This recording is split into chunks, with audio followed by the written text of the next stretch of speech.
Bienvenue à tous sur France Info, il est 15h30 et la tension monte à Kazan en Russie, coup d'envoi du premier huitième de finale du mondial de foot. Dans 30 minutes, France-Argentine, une affiche de rêve et un nouveau tournoi qui va démarrer pour les Bleus. On connaît la composition des deux équipes, l'attaque de l'équipe de France elle sera composée de Kylian Mbappé, Antoine Griezmann, Olivier Giroud et Blaise Matuidi à gauche. Didier Deschamps a reconduit les titulaires qui avaient vaincu le Pérou au premier tour. Un 11 sans surprise pour affronter les Argentins de Léo Messi. La France est l'un des candidats au titre. Des propos signés Diego Maradona, l'icône du football argentin, dit respecter beaucoup les Bleus. Dans une interview au quotidien espagnol Marca ce matin, le championnat du monde 1986 met évidemment une pièce sur l'Argentine tout à l'heure, mais loue les qualités footballistiques d'Hugo Lloris ou encore d'Antoine Griezmann. La France n'ouvrira pas de centre d'accueil pour les migrants qui débarquent en Europe. Selon le président français, Emmanuel Macron précise que notre pays n'est pas un pays de première arrivée et qu'il n'est donc pas concerné par l'accord sur les migrants qui a été trouvé hier à Bruxelles. Des centres seront ouverts dans les pays où arrivent des migrants, en Italie, en Espagne, en Grèce, mais sur une base volontaire. Un homme arrêté à Paris la nuit dernière après avoir dégradé une banderole arc-en-ciel accrochée devant l'Assemblée nationale. Cette banderole symbole de la cause LGBT avait été déployée pour rappeler l'engagement de l'Assemblée contre les discriminations. Plus tôt dans la semaine, des passages piétons recouverts d'arc-en-ciel ont été vandalisés à Paris. Des actes condamnés par la maire de Paris, Anne Hidalgo, alors que la marche des fiertés se tient cet après-midi dans la capitale. En Afghanistan, le président Ashraf Ghani ordonne la reprise des opérations contre les talibans. Le chef d'État annonce formellement la fin du cessez-le-feu unilatéral qui était jusqu'alors en vigueur. Dans le même temps, Ashraf Ghani réitère son appel à l'organisation de pourparlers pour parvenir à une paix après 40 ans de combat dans le pays meurtrier avec les insurgés. Les sauveteurs mobilisés depuis maintenant 7 jours en Thaïlande pour sauver 12 enfants âgés de 11 à 16 ans et leur entraîneur de football âgé de 25 ans.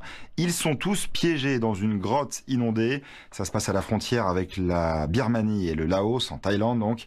Ils ont été surpris par les fortes pluies de la mousson. Encore plusieurs centaines de secouristes mobilisés aujourd'hui. Et puis alerte orange à la canicule dans le Rhône. Premier épisode de chaleur de l'été dans l'agglomération lyonnaise. Cet après-midi, les températures grimperont jusqu'à 34 ou 35 degrés et ne redescendront pas en dessous de 21 degrés durant la nuit. Demain et lundi, les maximales seront encore plus élevées. Allez, plus qu'une petite demi-heure avant le coup d'envoi de France-Argentine, huitième de finale du mondial de foot. C'est le début de notre édition spéciale sur France Info.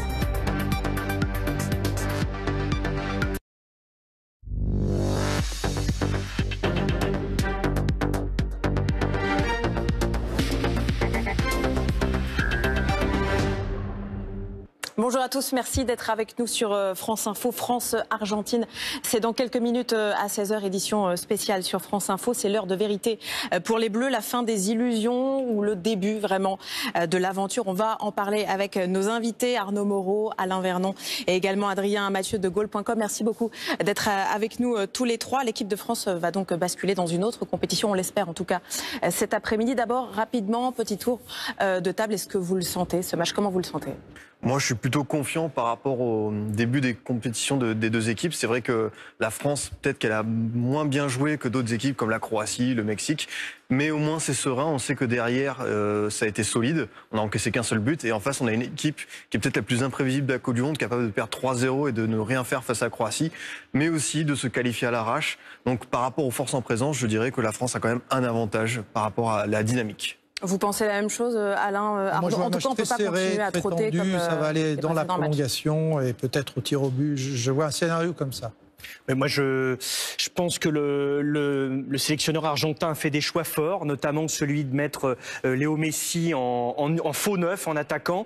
Il a fait le choix aussi de se passer d'Higuaín et de mettre Pavón à la place. Pavón qui avait été plutôt bon lors du dernier match face au Nigeria. Néanmoins, il y a toujours Mascherano qui joue pour l'Argentine. Ça, pour moi, c'est un très bon point pour la France parce qu'il est lent et je l'ai trouvé assez fatigué, assez hors du match. Et puis Pérez aussi, pour l'Argentine, n'avait pas été très bon. Donc je pense que la France a un petit ascendant psychologique et me paraît légèrement favorite, j'ai bien dit légèrement favorite. On l'espère. En tout cas, on va voir comment sentent en tout cas les supporters. Comment est-ce qu'ils sentent ce match? On va aller retrouver Alexandre Jean-Pierre dans un bar de la capitale. Et non, on va prendre la direction de Kiel en Allemagne. On va retrouver Manuel Götze là aussi en Allemagne. Eh bien, on soutient les Français, on soutient les Bleus. En fait, bonjour, bienvenue ici à Kiel. En fait, Kiel, c'est la ville frontière avec Strasbourg. À Strasbourg, il n'y a pas de fan zone. Alors, les supporters de l'équipe de France, ils traversent le Rhin. On est à 100 mètres là, de la frontière française.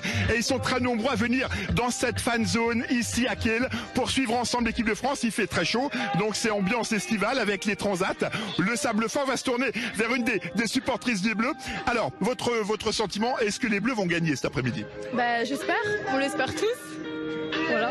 Et il fait beau, donc du coup ça permet de voir à la fois les bleus et puis en même temps de prendre un peu le soleil. Oui, exactement, ça nous permet de bronzer aussi, donc on espère qu'on va gagner.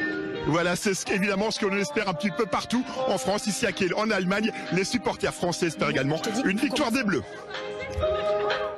On l'espère, la victoire des Bleus. Merci beaucoup, Manuel Goetz. Vous étiez en direct d'Allemagne. On va aller à Paris maintenant. Là aussi, bien sûr, on soutient les supporters. Là aussi, il fait chaud. Là aussi, on est aux couleurs de la France. Derrière vous, Alexandre, racontez-nous comment ça se passe. Oui, ça y est, à 30 minutes du coup d'envoi, les supporters français et argentins sont bien présents. Nous sommes avec Jean-Benoît et Jarl. Alors Jean-Benoît, la France n'a jamais gagné contre l'Argentine dans l'histoire de la Coupe du Monde. Est-ce que ça serait pas aujourd'hui? Bien sûr, ça va être aujourd'hui. On va gagner 2-1, on va aller se qualifier. Un petit but de Mbappé et peut-être un but de Pogba à voir. Mais on y va. Allez Français, allez! Et alors Jarl, vous êtes péruvien. On vous a battu en poule. Aujourd'hui, vous êtes pour l'équipe de France ou alors pour l'Argentine? J'adore la France, mais mon esprit sud-américain, c'est pour l'Argentine. Allez, on va gagner. Et en plus, on a Messi. Ouais. En tout cas, voilà, 30 minutes du coup d'envoi. Nous, on supporte l'équipe de France. Et l'ambiance commence à être bien chaude pour regarder le match, la 8e de finale France-Argentine. Vous êtes bien entouré. Merci beaucoup, Alexandre Jean-Pierre, en direct donc d'un bar de la capitale où l'ambiance commence à monter. On va parler du match maintenant un peu plus concrètement. Il y a la composition qui est tombée il y a quelques minutes. Arnaud, qu'est-ce qu'on peut dire de cette composition? Alors, pour l'équipe de France, il n'y a pas vraiment de surprise. C'est la même composition que celle alignée face au Pérou. Vous allez le voir, du classique. Didier Deschamps n'a pas voulu prendre de risques. Une composition avec Matuidi qui sera aligné côté gauche. Matuidi qui est plutôt fort, plutôt un joueur à vocation défensive, donc censé stopper les attaques argentines. Et puis derrière, de l'ultra classique, Kanté, Pogba au milieu de terrain. Giroud devant, qui est censé remiser avec Griezmann, même si on a vu que lors du dernier match face au Danemark, il n'y a pas eu tellement de liaison entre ces deux joueurs. De l'ultra classique pour Didier Deschamps, une composition assez défensive avec des joueurs de devoir, Alain. Oui, c'est celle qui en tout cas a donné le plus de satisfaction, vous le disiez, face au Pérou. Alors ce qui va être marrant là-dedans, c'est de voir Samuel Umtiti, le défenseur de Barcelone, prendre en charge Lionel Messi, qui va jouer en position d'avant-centre, ce qui est assez rare pour lui en équipe nationale ou au Barça. Là, Umtiti, Messi, ça va être chaud, croyez-moi. Ouais, Adrien, un mot sur cette compo de la France, pas de surprise. Deschamps fait du Deschamps. Exactement, c'est ce qu'on pouvait s'y attendre par rapport à la lecture du dernier match France-Danemark, où certains joueurs pouvaient gagner leur place, notamment Dembélé et Lemar. Ils ont déçu. Matuidi finalement a donné peut-être plus de garanties face au Pérou, même s'il n'a pas fait son meilleur match en sélection, c'était clair. Et pourtant, dans, on va dire, l'équilibre par rapport à cette équipe d'Argentine, je pense que Deschamps a voulu trouver d'abord le collectif avant de trouver la création peut-être. Alors justement, sur l'équipe d'Argentine, la composition de l'équipe, est-ce qu'on a de quoi avoir peur ou pas? Alors, il y a une grande inconnue, c'est que, comme l'a dit Alain, Messi va jouer pour la première fois en avant-centre, en faux numéro 9. Ça, c'est vraiment la très grosse nouveauté du sélectionneur Jorge Sampaoli. Et comme je vous le disais, il a sorti Higuaín. Ça, c'est aussi une très grosse surprise pour faire rentrer Pavone. Pavone qui avait été très bon contre le Nigeria. Donc, on va avoir une équipe d'Argentine un petit peu remaniée, avec un gardien qui a très peu de sélection, Armani. Il faut dire que Caballero avait été particulièrement mauvais contre la Croatie. Donc le sélectionneur argentin a fait quelques petits changements. Moi, ça me paraît, je ne sais pas ce qu'en pense Alain, je vais lui passer la parole, mais moi, ça me paraît énorme de faire de tels changements juste avant un 8e de finale comme ça contre la France. Alors on peut voir deux explications dans le positionnement de Messi devant. Premièrement, il va se libérer du marquage d'N'Golo Kanté, très vraisemblablement. Et deuxièmement, ça va lui permettre, en jouant numéro 9 devant, de ne pas trop courir, d'avoir du jus justement pour profiter des espaces de devant et laisser son milieu travailler. C'est un pari que prend Sampaoli avec l'accord de Messi, car effectivement en équipe d'Argentine on ne fait rien sans l'accord de Messi. Mais je crois que ce double aspect, cette double analyse sera la bonne, vous verrez. Et pareil, Adrien, une surprise quand on voit cette composition d'équipe argentine? C'est un peu à l'image de ce que fait Sampaoli depuis un an, c'est-à-dire c'est quelqu'un, on ne sait pas trop où est-ce qu'il va, il n'y a pas finalement la philosophie de jeu qu'il avait pu développer au Chili. J'ai envie de dire c'est peut-être tant mieux pour nous parce que finalement cette équipe arrive avec très peu de certitude, mais c'est vraiment le message qu'il délivre avec Messi depuis plusieurs semaines, c'est lui donner la liberté la plus grande possible, à savoir qu'il est détaché évidemment de toute fonction défensive sur le côté droit qu'il occupait d'habitude, même si c'est pas quelqu'un qui colle forcément la ligne. Mais avec ce système-là, c'est vraiment Messi à les clés du camion. Alors justement, Messi, c'est vrai qu'on a très peur de lui, nous ici, côté français. Est-ce qu'on a raison vraiment d'avoir peur de Messi? Parce qu'en Coupe du Monde, il n'est pas forcément au top de sa forme.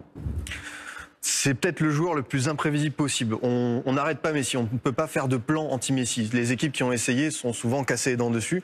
On peut essayer de réduire le maximum son influence dans le jeu, ce qu'avait bien su faire la Croatie en coupant ses lignes de passe, notamment celle d'Otamendi et Mascherano, qui avaient du coup été très exposés face aux contre-attaques croates. C'est peut-être ce que devra exploiter Didier Deschamps, c'est-à-dire vraiment couper Messi du reste de l'équipe, parce que c'est vrai que c'est leur principal animateur. Je pense que c'est presque leur meilleur atout par rapport à l'équipe qui est alignée. On va pas imaginer que c'est Pavone qui va mettre un triplé, alors que Messi, on sait qu'il peut le faire. Donc voilà, c'est peut-être la chance de l'équipe de France, c'est vraiment couper Messi du reste de l'Argentine. Vous pensez que Deschamps a un plan anti-Messi? Écoutez, ce qui est certain, c'est que Messi a occupé 80% des questions de la conférence de presse des Français. Ça veut dire qu'on craint l'Argentine, évidemment.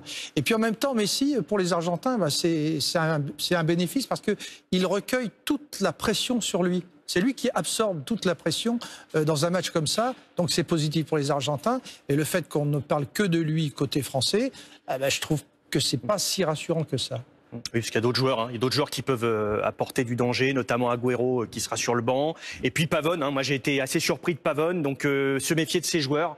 Voilà, l'Argentine, c'est pas que Messi, même si évidemment et sur Di un coup du Maria, sort. le Parisien Di Maria qui va jouer à gauche, qui n'a pas été bon jusqu'à présent, mais bon, Di Maria, s'il se libère bien avec Messi à côté, ça peut donner quelque chose de... Bon, en tout cas, pour l'instant, c'est quand même Messi qui fait trembler les Bleus et tous les fans d'ailleurs des tricolores. D'ailleurs, Messi, qu'est-ce que ça donne en chiffres? Est-ce qu'il a marqué beaucoup en Coupe du Monde? On regarde ce sujet réalisé par Martin Baumer.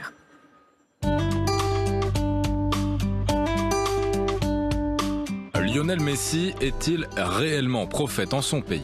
La Pulga, comme on le surnomme, est en compétition avec Diego Maradona pour le titre de meilleur Argentin de l'histoire. En termes de sélection, Messi est à la 3e place derrière les deux Javier, Mascherano et Zanetti, mais loin devant El Pibe de Oro. Niveau statistique, celles de Léo Messi sont assez incroyables, 65 buts en sélection, un tous les 2 matchs et 43 passes décisives.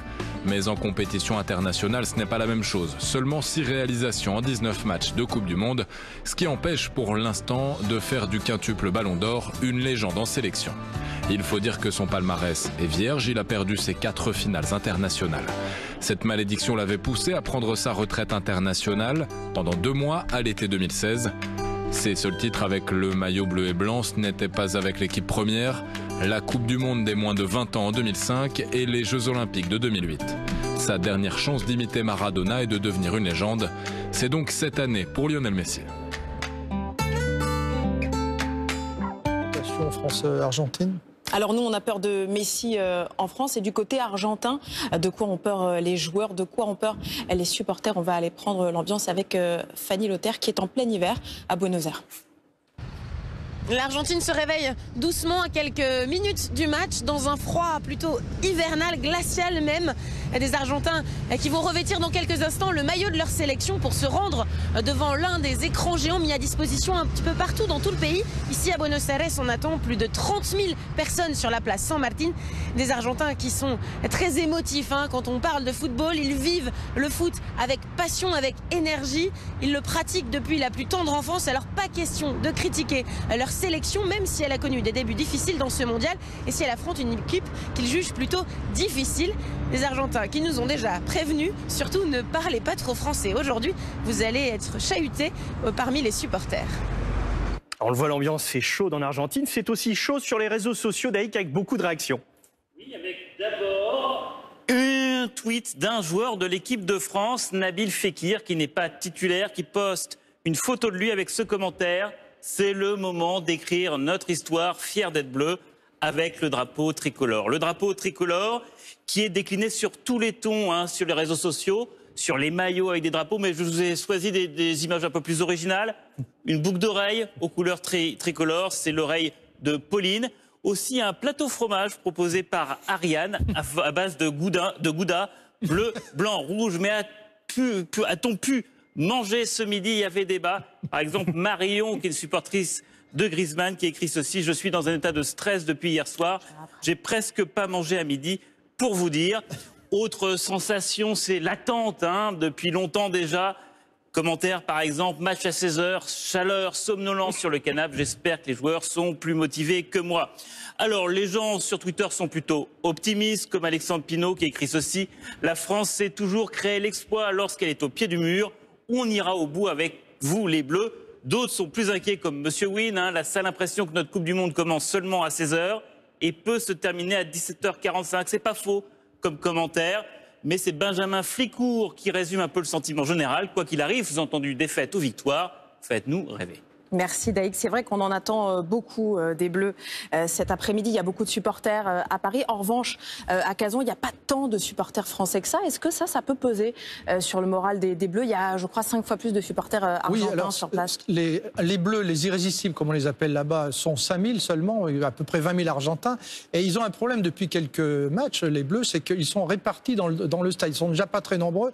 Mais en plus, ils sont répartis par petits groupes, éparpillés. Alors évidemment, ça pose un problème pour les entendre. Ils s'en sont plaints d'ailleurs, les supporters français en Russie.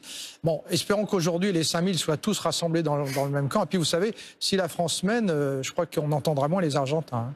Vous pensez la même chose en termes de morale? Oui, alors c'est vrai qu'on l'a vu, les équipes sud-américaines, notamment le Pérou, ont eu des supporters vraiment survoltés qui sont venus en nombre, notamment les Péruviens. Certains avaient hypothéqué leur maison, vendu leur voiture pour venir en Russie. Donc c'est vrai qu'à côté de ça, les Français qui font le déplacement, sachant qu'en plus cette équipe de France n'a pas non plus fait complètement rêver depuis le début, c'est vrai que du point de vue des supporters, la bataille est remportée en ce moment jusqu'à présent par les équipes sud-américaines, l'Argentine et le Pérou. Alors vous voyez le stade de Kazan sur cet écran, c'est là où la France avait joué son premier match face à l'Argentine, donc à l'Australie, pardon. Donc voilà, les Français connaissent ce stade, mais vous avez raison Alexandra, c'est plutôt les supporters sud-américains, donc argentins aujourd'hui, qui ont l'ascendant psychologique. Oui, c'est vrai qu'on a perdu le match des tribunes pour l'instant. Bon, c'est pas le plus important. On espère qu'on va vraiment gagner sur le terrain. On va revenir sur les enjeux du match. Ce match, c'est aussi un gros enjeu pour Deschamps. Oui, c'est son 80e match comme sélectionneur. Il bat Raymond Domenech. Moi, écoutez, dans le milieu du foot, notre invité vous le dira aussi, on sait tous que Didier Deschamps a de la chance. Il est chanceux avec les Bleus, il est chanceux comme entraîneur, il a été chanceux comme joueur. Alors je ne dis pas qu'il n'a pas de compétences, bien au contraire. Mais Didier a aussi la chance. Et je pense qu'aujourd'hui, ça va encore lui sourire. Adrien? Oui, c'est un sélectionneur dont on connaît la manière d'aborder les grands rendez-vous. On a pu le voir à l'Euro 2016, finalement, les matchs couperés ont été plutôt bien négociés, notamment à l'Irlande quand on était mené à la pause. L'Islande dans la facilité de se détacher rapidement. Et l'Allemagne qui était peut-être un peu dans ce même contexte, c'est-à-dire qu'on n'a jamais battu l'Argentine en Coupe du Monde. C'est une bête noire, même si le dernier match remonte à 40 ans. C'est-à-dire se surpasser, donner des clés aux joueurs et surtout leur donner de la confiance, notamment dans ce secteur offensif, qui a peut-être été la déception du premier tour. On attend plus de certains joueurs, notamment Griezmann. Ça va être son travail à lui de redonner cette confiance à Griezmann.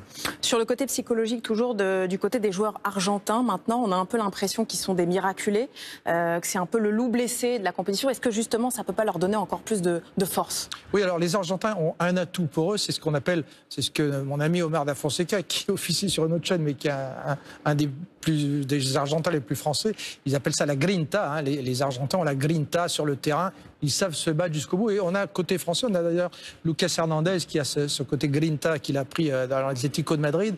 Donc, mais en revanche, les Argentins craignent beaucoup les Français. Pourquoi? Parce qu'ils sont pas fous, ils sont comme nous. Ils savent que ce sont de très bons joueurs individuellement.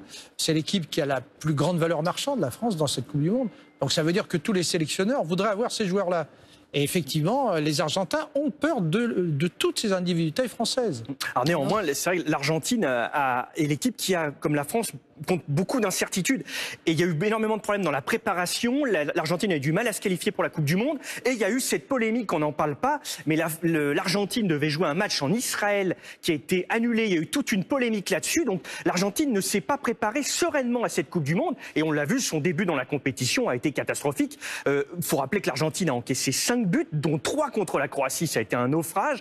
Même si le match contre le Nigeria, le dernier match, peut rassurer parce que l'équipe s'est battue battu jusqu'au bout et a pu se qualifier. Mais je pense que l'Argentine a moins de certitude que la France à l'heure où on se parle. Il y a quelque chose qui est drôle, pardon, c'est que vous vous souvenez, après la Croatie, quand ils avaient perdu 3-0 en match de poule, il y avait eu une minute de silence sur une chaîne argentine dans une émission de sport.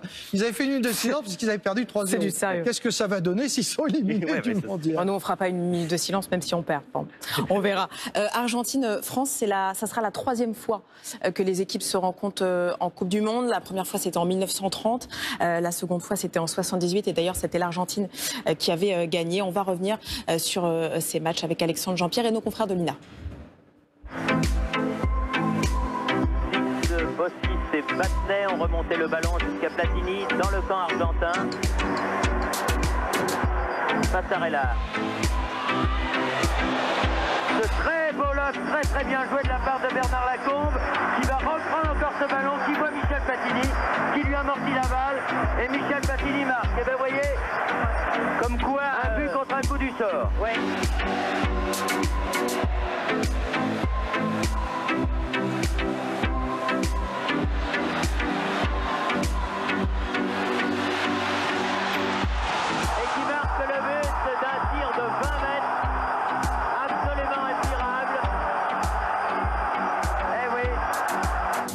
On a tout essayé. Je crois qu'on n'a pas eu le petit coup de pouce du destin qui aurait pu nous permettre de garder un espoir de qualification. Et sur l'ensemble du match, je pense qu'on méritait tout autant que les Argentins de remporter la victoire ou tout au moins de faire un match nul. Et coup de sifflet de l'arbitre qui siffle la fin de la partie, qui consacre donc victoire et qualification pour le 2e tour de cette Coupe du Monde 1978 pour l'Argentine. Oui, Henri Michel, que vous avez vu en interview, qui nous a quittés cette année. Donc c'est toujours très émouvant de revoir ces images. Aujourd'hui, ça n'a plus rien à voir. En 78, la Coupe du Monde était en Argentine sous la dictature du général Videla. À l'époque, il y avait même des soupçons de corruption, soupçons de match acheté entre l'Argentine et le Pérou. Là, c'est tout autre chose. L'Argentine 2018, c'est l'équipe d'un homme, l'équipe de Lionel Messi. C'est d'ailleurs un gros problème. C'est un peu lui qui choisit ses coéquipiers et notamment, il y a des joueurs qu'on ne voit plus sous le maillot de l'Albi Céleste, Alain. Oui, il y a une image que tout le monde a vue l'autre jour. Dans le dernier match de l'Argentine, l'entraîneur Sampaoli a regardé Messi pour faire entrer Agüero. Il a demandé son consentement. Évidemment, Messi a fait oui, il peut rentrer. Et on sait que Messi fait jouer ses copains. Banega, par exemple, un certain nombre de joueurs dans cette équipe sont les amis. Et on peut s'étonner qu'une équipe comme l'Argentine, figurez-vous que l'Argentine a aujourd'hui, si on met sur le papier les joueurs argentins, ils ont les meilleurs joueurs du monde. Icardi, meilleur buteur du championnat d'Italie, n'est pas présent. Dybala, la star de la Juve, ne joue pas. Agüero, Higuaín ne jouent jamais ensemble avec Messi. Comment un entraîneur peut se priver d'autant de joueurs? Ça me rappelle Michel Hidalgo en 78 et 82, quand on lui disait « mais vous pouvez pas jouer avec Platini, Giresse, Tigana et Gengini ». Mais bien sûr que si, il l'a fait et ça a bien marché. Là, on ne comprend pas l'attitude de l'entraîneur argentin, avoir autant de bons joueurs et ne pas réussir à les faire jouer ensemble. Ça, c'est vraiment une incompréhension.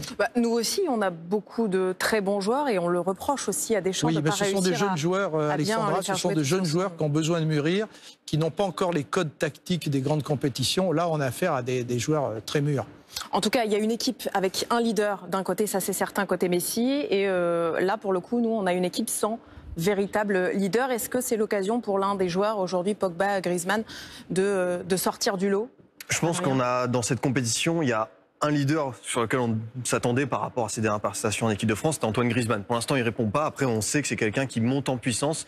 Peut-être qu'il s'est réservé. Après, ce qu'on se disait, c'est quand même très étonnant de la part d'un joueur, un grand attaquant, de se réserver pour une Coupe du Monde. Compétition qui est quand même très rare tous les 4 ans. Après, au niveau des leaders, ceux sur lesquels on se reposait depuis quelques années, à savoir Lloris, Varane, Pogba, ont plutôt répondu présent lors du premier tour, ce qui est assez rassurant. On a une espèce de petite colonne vertébrale qui commence à se former. Il ne reste plus qu'à trouver le haut. Griezmann, c'est à lui de répondre. Je pense qu'au niveau des cadres, on est plutôt rassuré. Maintenant, c'est à Griezmann de faire le travail.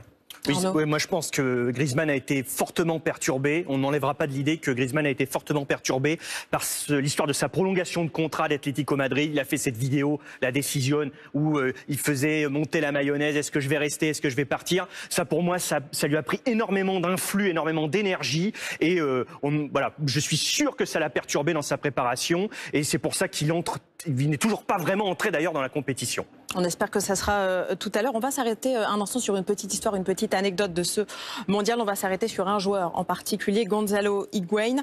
Il a la spécificité d'être à la fois français et argentin, franco-argentin. Et c'est la première fois qu'il affrontera son autre pays. On voit ça avec Sébastien Hazard.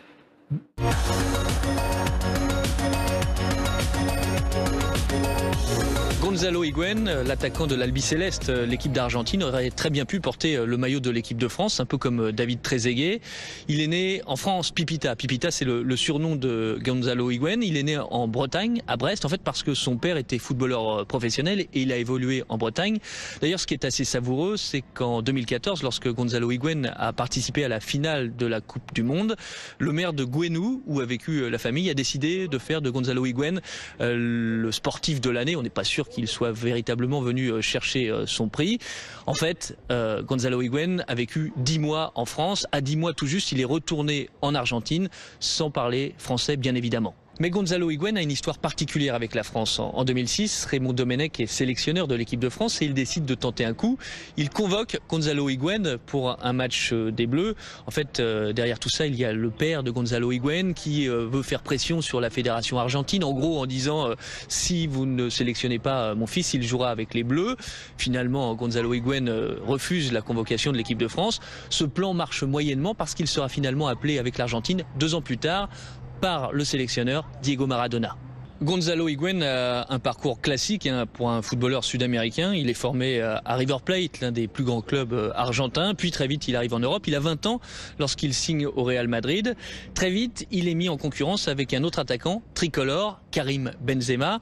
Au début, il n'y a pas vraiment de hiérarchie, pas vraiment de titulaire. D'ailleurs, José Mourinho, l'entraîneur de l'époque, expliquait en substance, peu importe qui marque des buts, l'important c'est que le Real marque des buts. Finalement, ce duel va tourner à l'avantage de Karim Benzema. Gonzalo Higuaín quitte le club, il signe à Naples et là ça marche très très bien pour lui. D'ailleurs, il détient le record du nombre de buts marqués en Serie A sur une saison, 36. Naples, puis la Juventus Turin actuellement.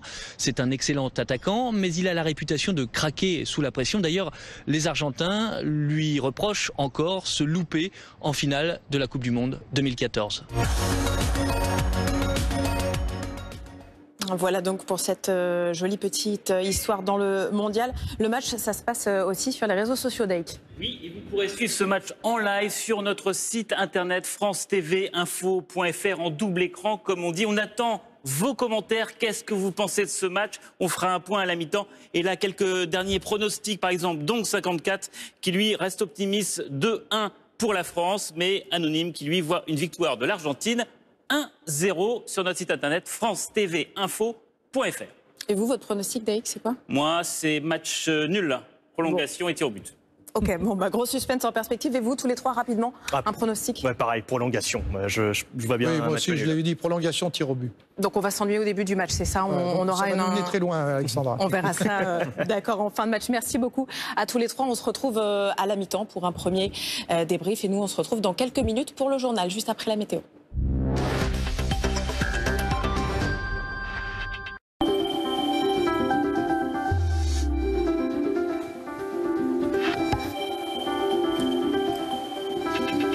Bonjour à tous, il va faire à nouveau beau et chaud cet après-midi sur